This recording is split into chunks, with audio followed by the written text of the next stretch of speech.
morning, everyone. Welcome to Grand Rounds. It's my pleasure to introduce Dr. Christian Schrader. He is the Program Director of Psychiatry Residency at Carl R. Darnell Army Medical Center in Fort Hood, Texas. And he will be talking to us today about bias, your path to indolence. So with that, Dr. Schrader. All right. Let me share my screen so I can pull up my PowerPoint slides, because where would we be in this life without PowerPoint slides? All right. So while this is going on, I cannot see chat. So if you guys have any questions, please let me know. I just won't be able to see it right away. All right.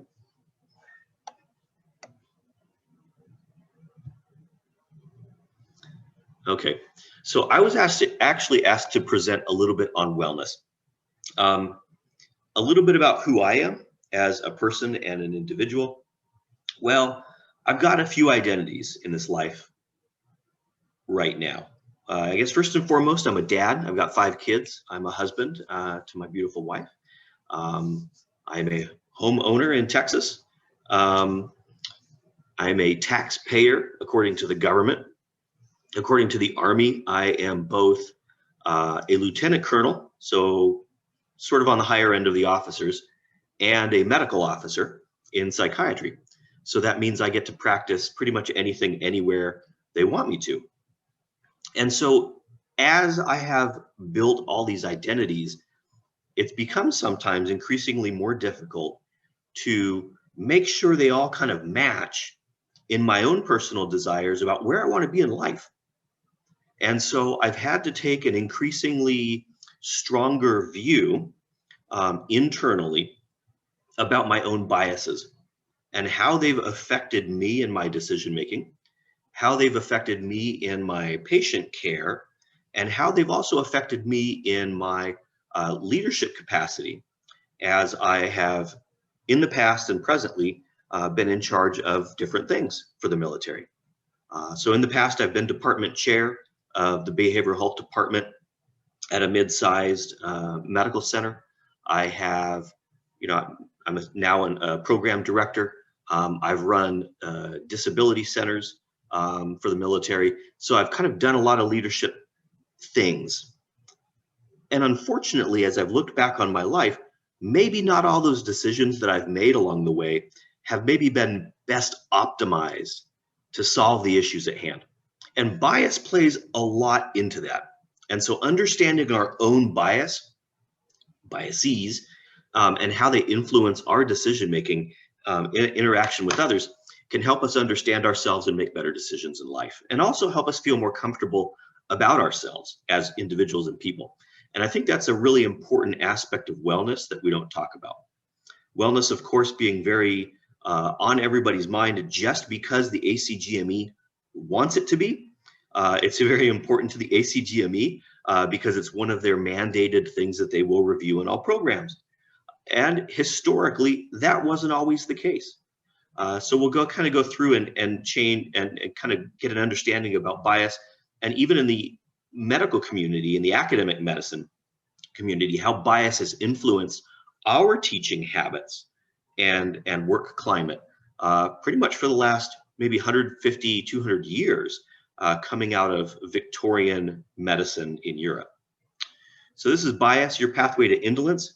And it is, if you just want to stick with your own biases and never change them over time, you will fall into kind of lazy habits that will probably get you average results.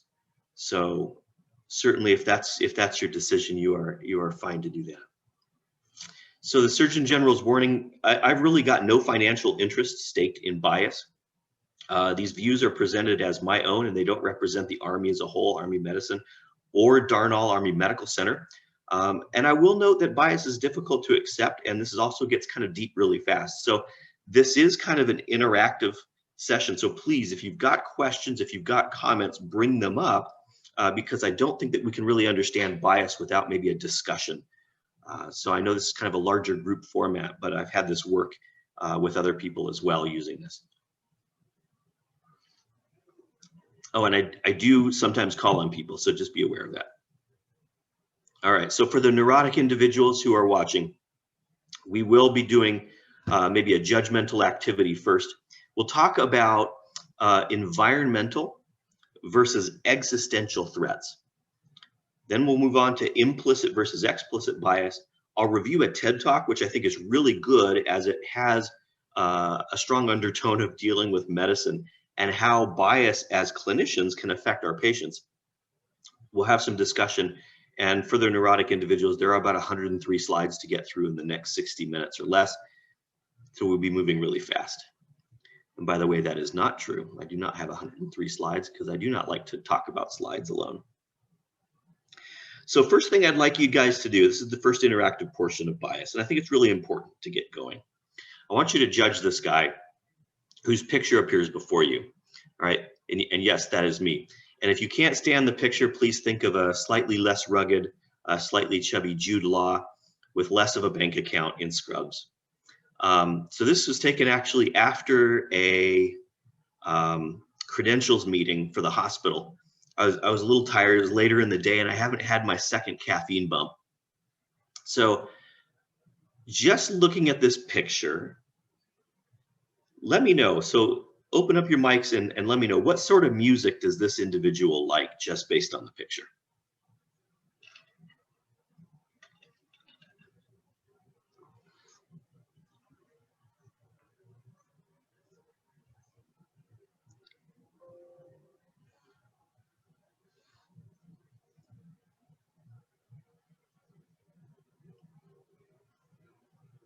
All right, let me scroll down the participants list.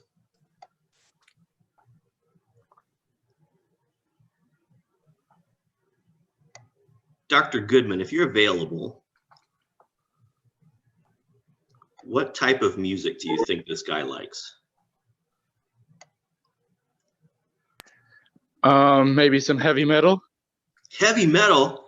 I mean, I have listened to some Slipknot in the past, and I do like some Pantera every once in a while, but not my favorite. Not my favorite.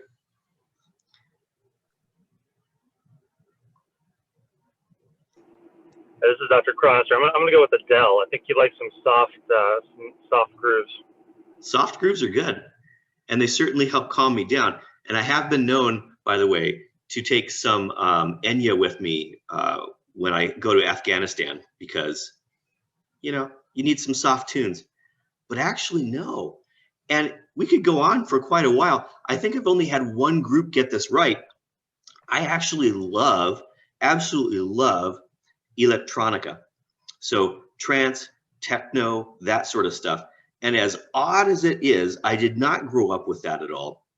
I was kind of in the alternative rock, growing up in the mid to late 80s. It was a lot of Cure, you know, a lot of Morrissey, that type of stuff.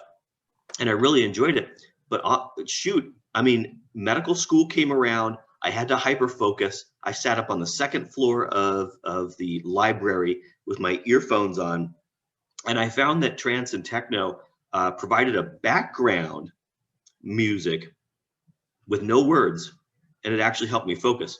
And so now, as I've progressed in life, I found, wow, you know, I like the tunes, I like the people's work that goes into producing this type of music. It's actually kind of interesting how the music scene has changed over time. And shoot, I've just always loved it since then. So it's one of those things that became kind of ingrained in me because it really helped me study and hyper focus. And then later became sort of a pleasurable activity that I have in listening to people's alternative electronica music. So yes, do I have a box of glow sticks under my desk just in case of a rave at a hospital? No, but I do really enjoy electronica. What do I do with my off time? I mean, that's probably an easy one because I've kind of already talked about some of those identities that I've got, and that being that of a dad. So I really enjoy spending a lot of time with my kids. I enjoy playing games with my kids.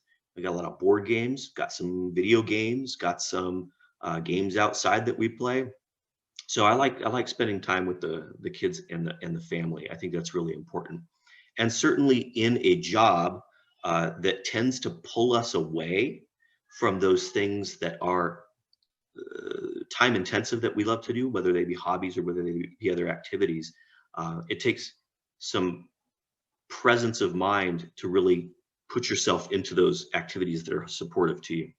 So I've had to learn over time to kind of make time for my family.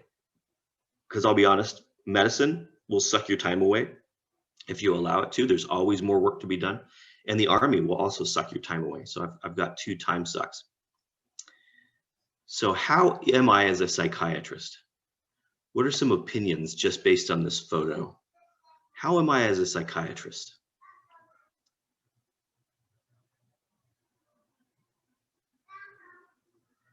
Let's see. How about Dr. Tremaine or Dr. Harris? How do you feel I am as a psychiatrist just being judged on the picture?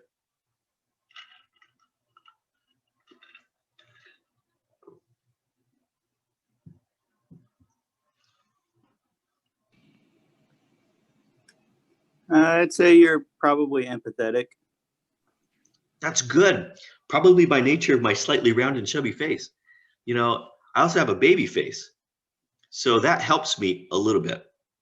What doesn't help me is I've got no gray in my hair yet.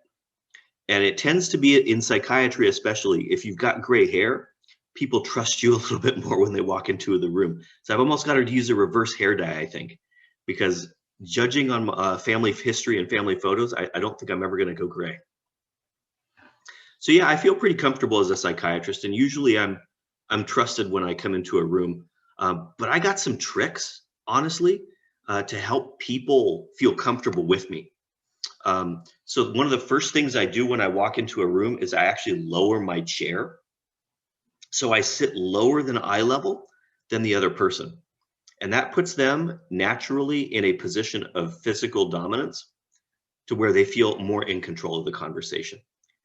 So easy tricks like that can help people feel comfortable with you and reduce the tension just from the get-go in interacting with difficult patients. Because I'll be honest, we do interact with people at their most difficult time.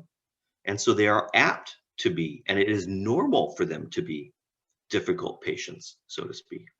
Oh, and by the way, if you see a kitty roll through, this is my assistant, since I am presenting from home today. All right.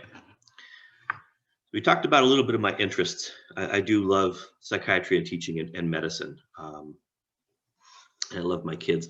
And then the last question I kind of gave away because I scrolled through the pictures really fast. So whoever saw that, you're more than happy to shout it out. But what did I dress up as last Halloween? What are some guesses?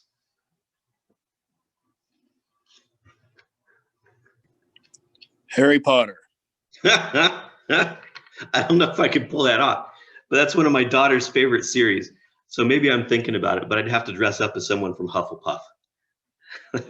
It fits better with my personality, I think. What are some other guesses?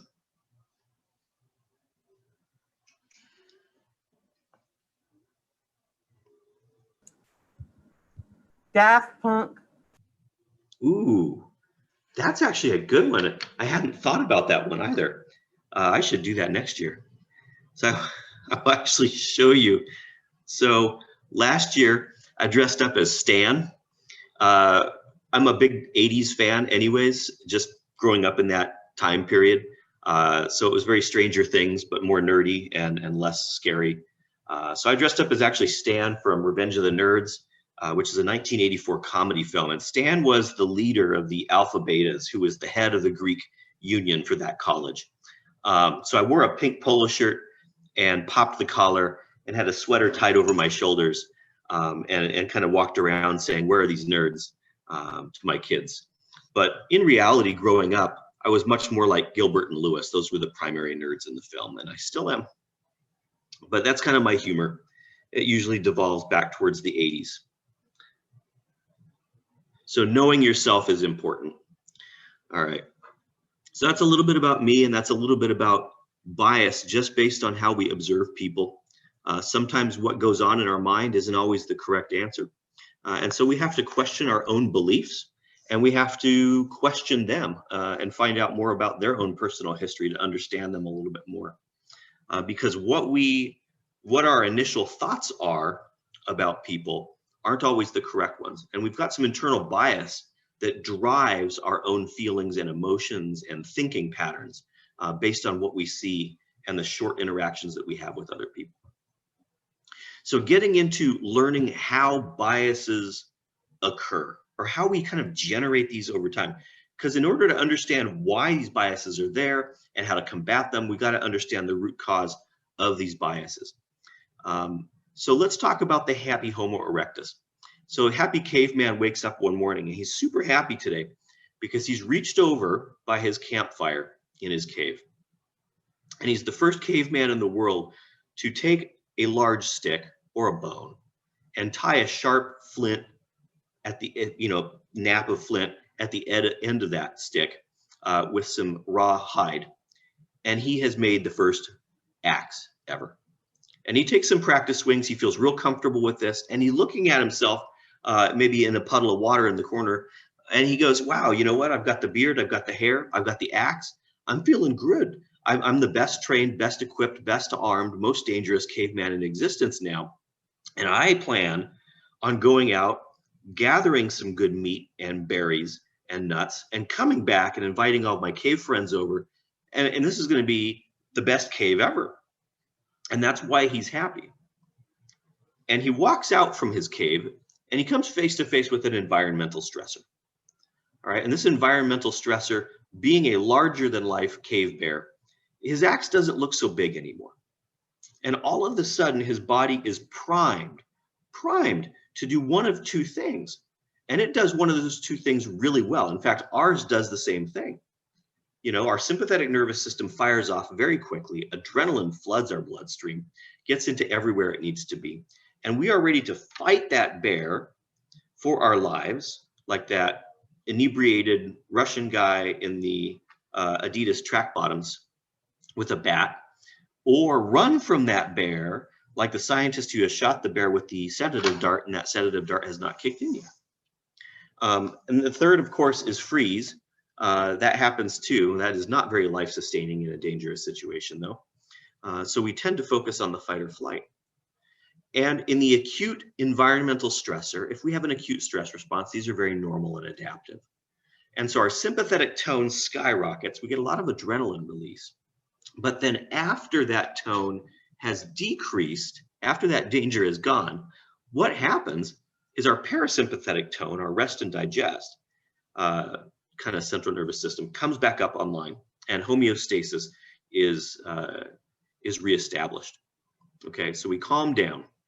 But during that time of initial activation, what occurs is an activation of our limbic system and frontal lobe structures. So the hippocampus, the amygdala, and the anterior cingulate cortex all are hyperactivated in order to teach us things and to get us out of that immediate dangerous situation.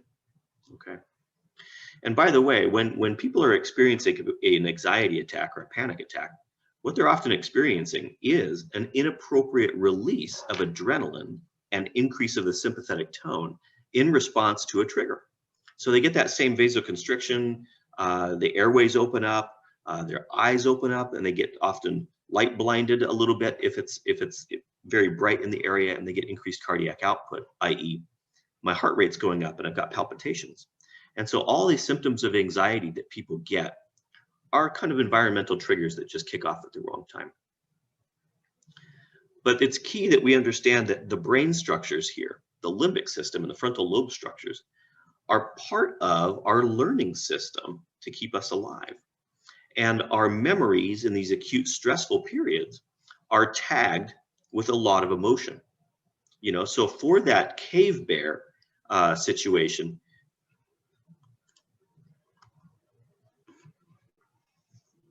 let me go back.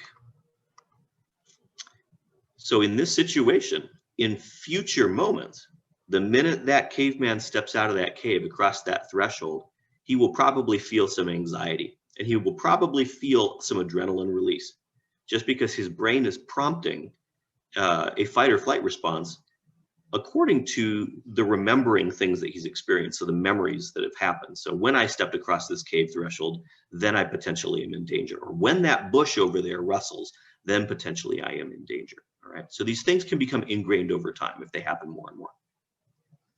And if you get enough acute stressors that occur over time, you lead to chronic stress. Okay, so this is what we see in first responders with post-traumatic stress disorder, or military individuals with PTSD, or individuals that are in war-torn areas or genocide areas of genocide in the world. So you get chronic hypothalamic, pituitary, and adrenal axis activation. And what that does is it leads to chronic changes in the prefrontal cortex and dysregulation of that autonomic control that I talked about. And then the symptoms of that are concentration deficits, irritability, and anxiety and depression. So you can have behavioral issues that come out of this chronic stress over time. And it can influence our thinking and decision making. So we've got the environmental stress pattern of learning, right? So we just talked about that. Now we're going to shift to modeling, which is more normal in our society. Okay, so modeling is the primary means of non-stress learning.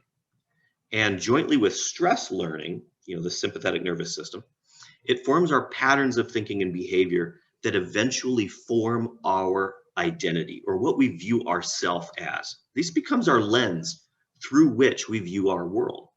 And it forms the basis for our thinking about how we need to respond to what's going on. So modeling is derived from repeated experiences or memories over time.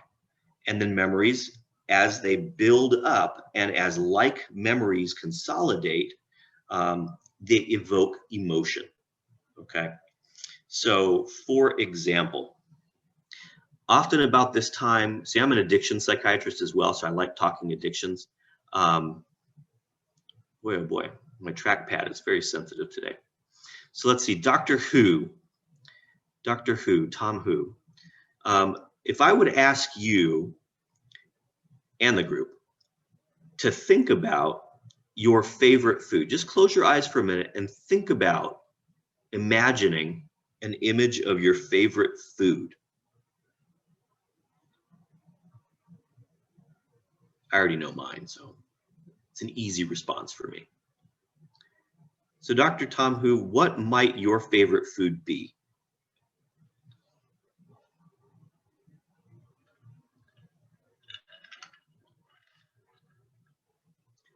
Either that or Dr. Lindsay Ryan.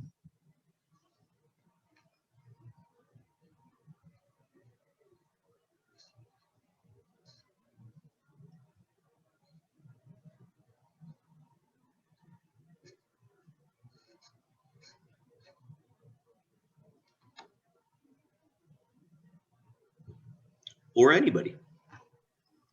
Pizza. Pizza. So when you close your eyes and you think about pizza at the end of a long day, what sort of emotion or physical response occurs?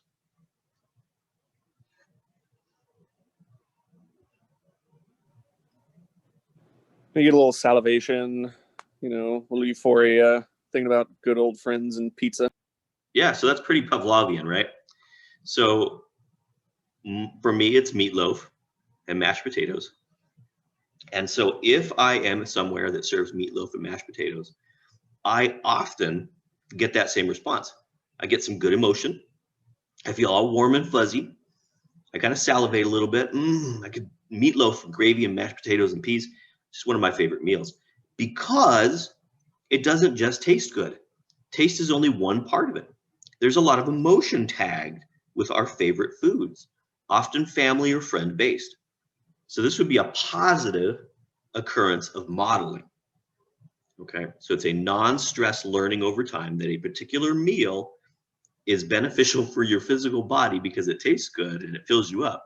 But also, you have learned over time that this meal causes some positive emotions. Okay, so for the pizza analogy, right, you might think of family and friends, or you've had some good times with pizza, and so you really enjoy pizza, not just for the taste, but for the emotionally derived benefit of eating the pizza as well. Okay, so you get some dopamine release in the nucleus accumbens. There's the addictions component. And that spike of dopamine in your nucleus accumbens make you feel good when you eat or think about this food. And that is normal, it is common, and it helps with life sustainment if we are just searching for things of high fat content. All right. But nowadays, it's easy to find that pint of ice cream, from our corner market or wherever that we can eat at the end of a long day and feel good about it. By the way, just for some great addictions information, you can get up to about a 50% of your maximal dopamine release in a quick time period by eating your favorite food. Okay, 50% of your natural maximum. An orgasm will get you 100% of your natural maximum, and crystal meth will get you about 5,000 times, is approximately the derived average just from binding and dopamine release modeling. So 5,000 times the natural release for your first smoking of meth. So you can see how modeling can occur in the addictions process as well very quickly, right, with pleasurable activities. But modeling doesn't just mean pleasurable activities, okay? So when we think about modeling, we have to think about all of the basic emotions because all of these play into modeling, all right? So these were derived and kind of made up by psychologist Paul Ekman. These were identified back in the 1970s. And universally, he claims, these are universally experienced in all human cultures. And they sort of match with Erik Erikson, who was a sociologist back in the old days and went around and studied a lot of different cultures and how people developed over time. So those are the Ericksonian stages of development that I teach my psychiatry interns and residents.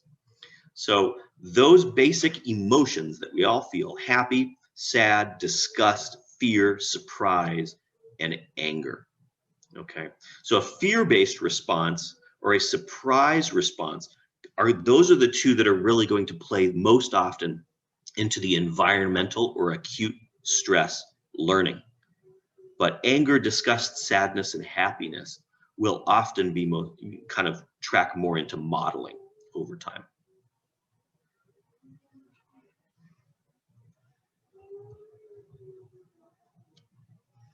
All right. So how these biases are formed. So we either have a stress response, acute or repeated, with associated negative emotions. All right, so stress response is inherently negative emotion associated. So anger, fear, disgust, or sadness, and modeling can be either. Modeling's neutral, okay? So, but modeling comes from those acute multiple experiences over time. Memory consolidates over time, builds up, right? You build a foundation of memory and emotion, and it ranges all of the emotions. So you can have happy modeling like we just discussed with our favorite foods. But that doesn't mean that it's all positive, right? Because modeling ranges all emotions. And the more you do something and the more you do something frequently with emotion, the more likely you are to model and build that over time. But these are the two ways that you form bias in yourself, okay? Bias can be either implicit or explicit. And we hear these terms sometimes in research and sometimes in the news. So this is kind of an explanation of what implicit versus explicit is. So implicit is unconscious. You don't realize that you've got an implicit bias. It's indirectly expressed. You're not aware of it. Okay. So for example, by the way, that's in the background. That's my 4-year-old daughter singing us a theme song. So an implicit bias might be, I meet someone else and we just clicked so well on that first date. Now we're totally going steady, right? So this is something that comes up in teenagers a lot. And it's likely an implicit bias. It's unconscious why they like that other individual so much. Freud would say that that other individual is probably most like their mother or father in some positive aspect. And that's why they kind of glam onto them. Explicit biases are conscious. We're aware of them. They're directly expressed knowingly. Okay, you might not understand it or where it comes from, but you understand why it's occurring. So I do whatever when this happens, I feel this, right? So I do eat meatloaf repeatedly when I feel stress because it makes me feel better. Or like for me, coming from Southern California, I like In-N-Out burgers more than Whataburger because when I eat one, I feel happy. In-N-Out, when I grew up, was like a Southern California chain. So we had that. Now, I understand that in the Texoma area, Whataburger is the key to life. So let me invite my kids to kind of go out. Hey guys, could you go into the other room, please, to play? Okay.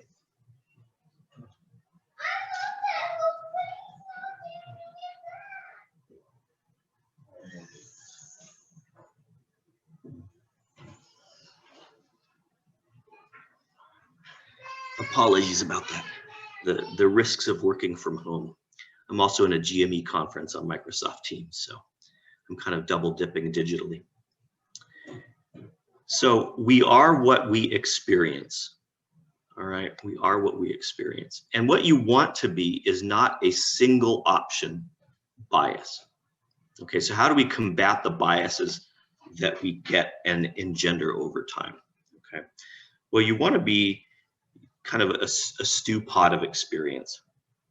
And we just naturally all are, okay? We have stresses in life that we've experienced, either in childhood or early adolescence, that have kind of shaped our decision-making and understanding of the world around us. We've gone through modeling experiences with peers, with parents, with friends, with our environment, and we've developed kind of emotional responses and normal thinking patterns and behavioral patterns. But what if you look inside yourself or others look at you and they say, you're too salty, my friend. You know, your stew generally has all the components. You know, you got your potatoes, you got your carrots, you got your meat, but your gravy's way off. You know, you just got way too much salt. And so what do you do if you look at yourself and you say, I want to be a better stew. I want to be more palatable to others, just because what's gone into making me maybe is a little off. It's a little salty. Well, we can fix that, and that's not generally too much of a problem. Or you can look at yourself and you can say, maybe I'm not enough. And that's kind of an existential threat. That's a big thought to think about. So those existential fears play into a lot of people's desires to change as well. And they can be inwardly oriented or outward. You know, what if I'm not enough? What if I'm not me, or who I think I am? What if I'm too much? What if I cannot be safe or cannot be loved? So a lot of these core identity issues revolve around the biases that we've built up over life due to our own experiences. Okay. So here is the TED Talk. So what I'm going to do is this should come through the computer. All right. Let me know if you guys can hear it. If you can't, let me know and I'll switch it around.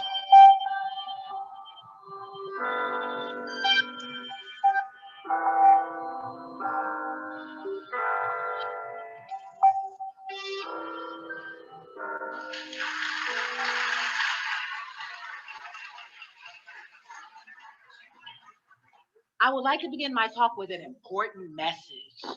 You know, like the ones for the pharmaceutical companies when they see people walking lazily along the beach or running in slow motion through fields of flowers where they tell you the side effects of their product.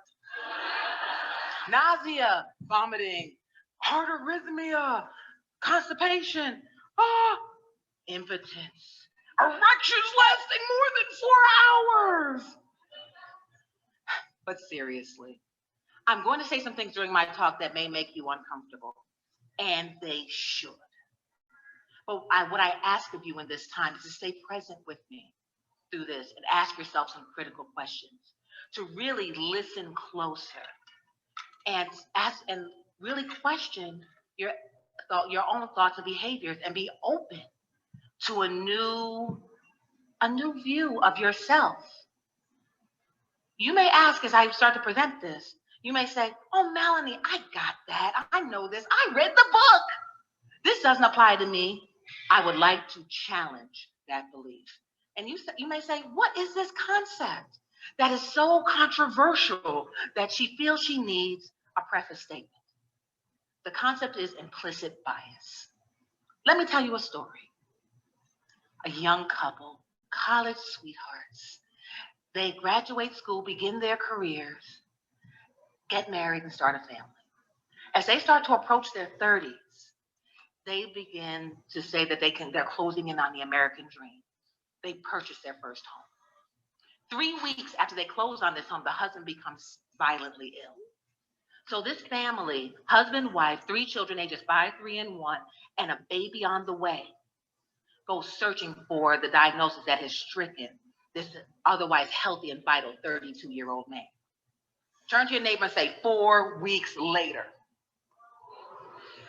As this man lays critically ill and dying in a hospital, doctors are circling around a cluster of diseases that they know must be the thing that is killing this man, despite the fact that all the tests for these diseases have come back negative. They begin to harass the husband and ask him to tell the truth and to really open up and let them know about his IV drug use and his secret unprotected sex with men. You see, they were trying to make the case to continue looking for HIV despite multiple negative tests. Finally, the wife comes and says, what are you looking for? To which the doctors reply, we're looking for HIV and sarcoidosis. So the wife, kind of perplexed because we thought we'd already ruled those things, they thought they'd already ruled those things out, says, well, why are you looking at only those diseases? To which the doctors say, well, as a young African-American male, she becomes irate and says, stop right there. I want you to check my husband for things that white people get. And magically, within days, they have a diagnosis. Stage 4B, non-Hodgkin's lymphoma, and a prognosis, 2 weeks to live.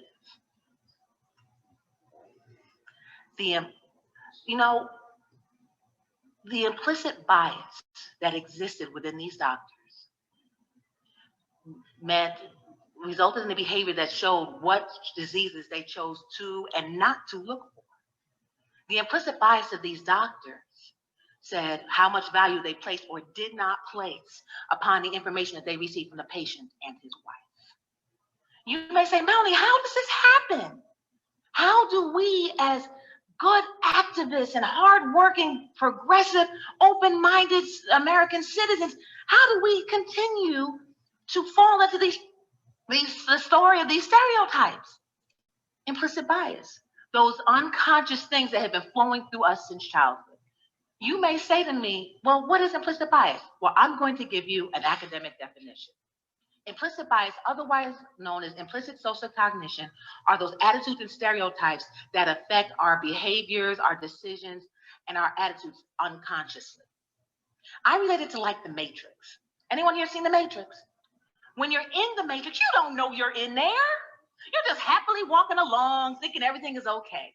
Well, I'm here today to yank out the plug and disconnect you from the mainframe. Let me share with you another story. Picture it. I feel like Sophia Petrillo. Picture it. 4th grade math class. A teacher asked for volunteers to go up to the board to work on long division. One young girl and 2 of her friends go up and they start working on the board. The little girl is the first one done. Since she's the first one done, she starts checking her answer and looking over it. And now that she's very convinced that she's gotten the right answer, she waves to the teacher to check her work. She hears the sound from the back of the room. The answer is wrong. Check it again. The girl, quite perplexed because she checked it twice and she knew it was right. She goes back to the board and she checks her computations again, getting the same answer. So she goes back to the teacher and says, Teacher, I know it's right. I checked it 3 times. Now at this point, the teacher, being very stern, sharply says, I said it's wrong. Check it again. Now the girl is thoroughly perplexed. It's math. It's either it's right or it's wrong. So she goes to her desk where she has a calculator. So she starts working on her computation, and it's the same one as is on the board. So now she's thoroughly convinced. She said the teacher cannot say anything. So she holds up her calculator and says, Teacher, look, I got it right. All the way to the 1000th place. Now this teacher, thoroughly upset that this student continuing to challenge her, says, I said the answer is wrong. You niggers can't do anything right. The student is struck dumb by the words that just hit her like a cannon. She didn't understand. Why is the teacher saying this to her? I don't understand. Why is this happening? Her father was a mathematician with a PhD from a prestigious university. She had learned long division in first grade and a different method for doing it. She didn't understand why was her teacher saying this to her.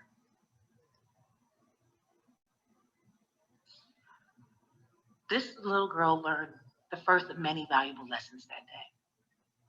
First, she learned that her teacher did not see her as a gifted student. Two, her teacher didn't see her as the child of educated parents. The teacher did not even see a correct math problem on the board. Some people may say this one was a raging racist and only saw the child as an uppity nigger who could not conform and do right. But what I'd like to offer to you today is another frame. Could it be that this teacher, her implicit bias had so ingrained to her that Blacks were so intellectually inferior and unintelligent that it was impossible for a child in an urban school to not only get the problem correct, but do it in a different method.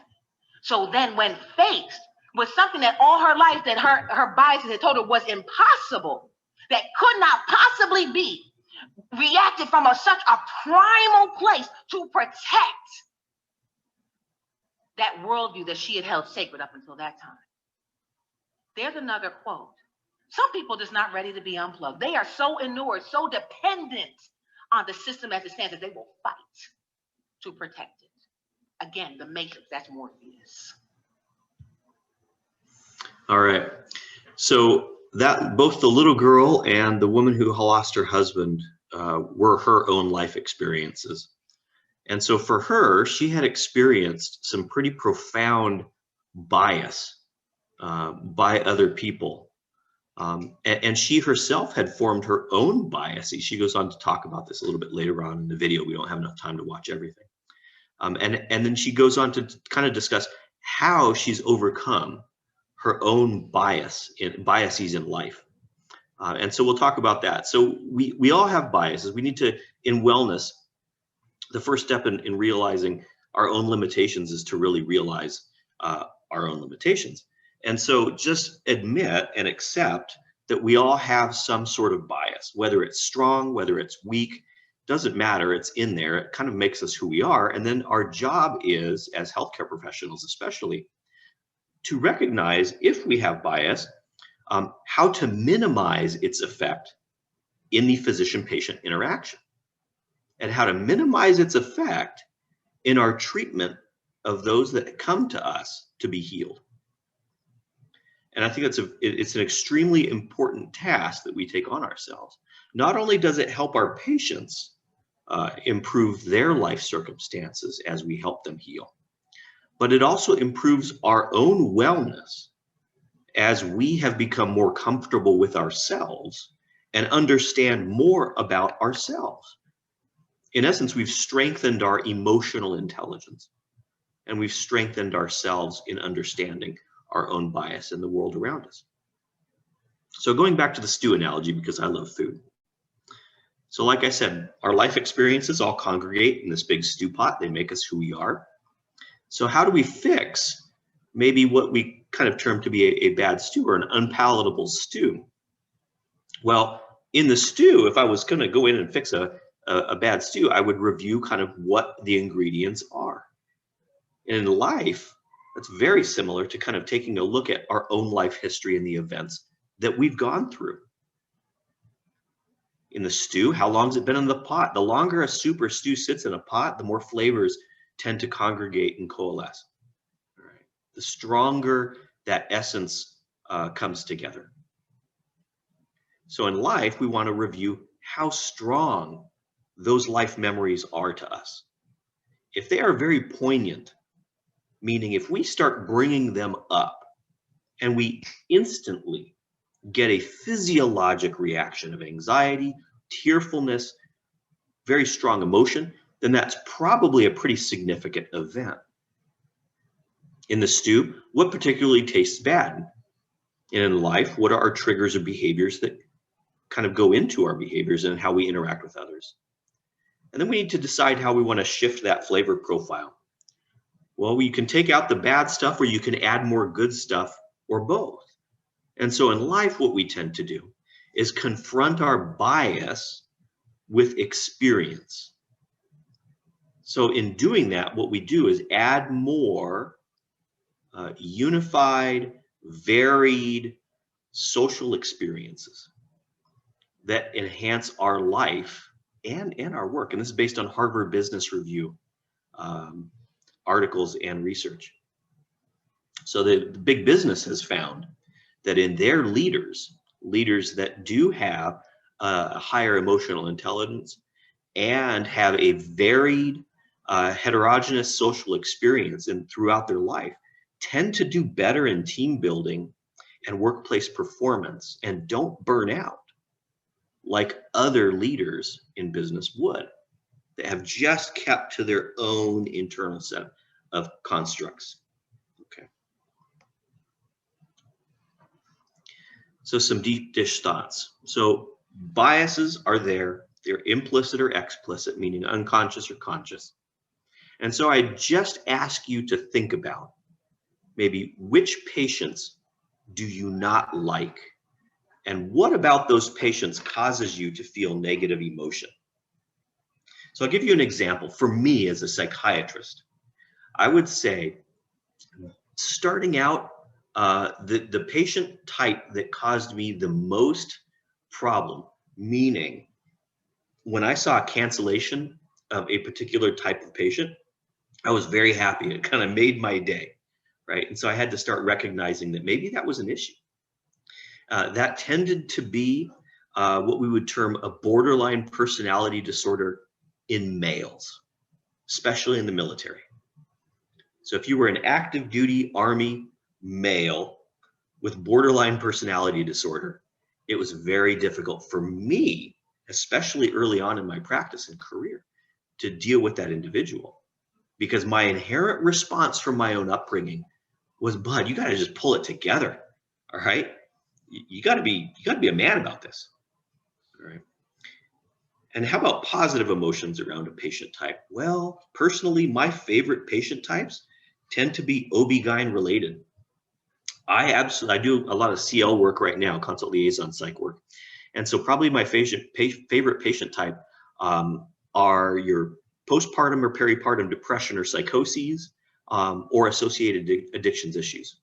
Because for me, being able to treat a new or expecting mother not only treats that person, but it also treats the entire family at the same time.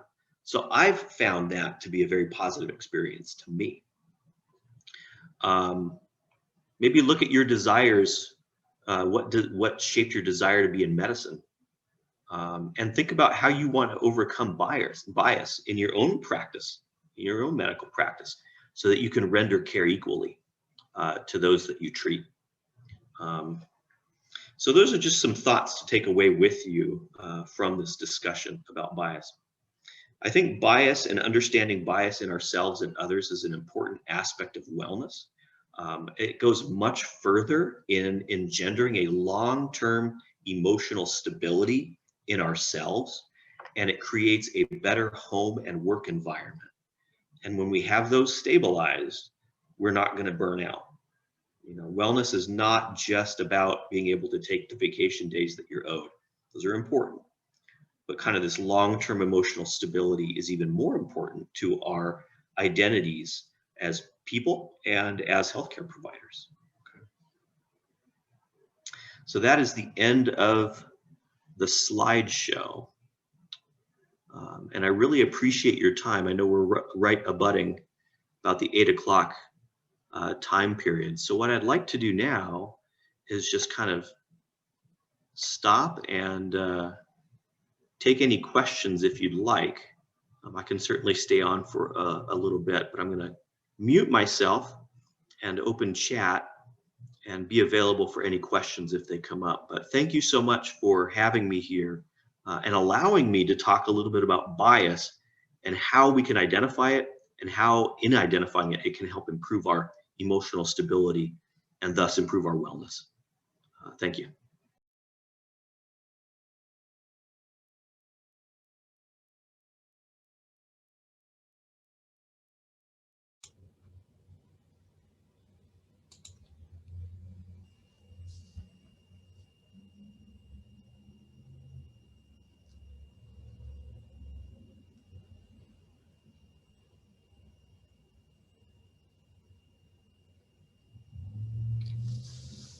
Dr. Schrader, thank you so much for that thought-provoking presentation and interactive presentation. It was outstanding, and we really appreciate your time and your energy and your self-disclosure.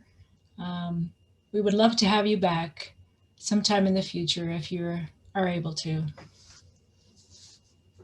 Yeah, more than happy to. For me, I think teaching and being involved in academic medicine is a passion. I think it's something that we all enjoy, or we wouldn't be involved in it. So yeah, just let myself or Steve Gehring know. I'm usually available unless I'm in like a trial or overseas for some reason. I can flex my time. It's not a problem. Wonderful. Well, thank you again, and Merry Christmas. Enjoy the holidays and be safe. Thank you. Have a great day. Bye-bye.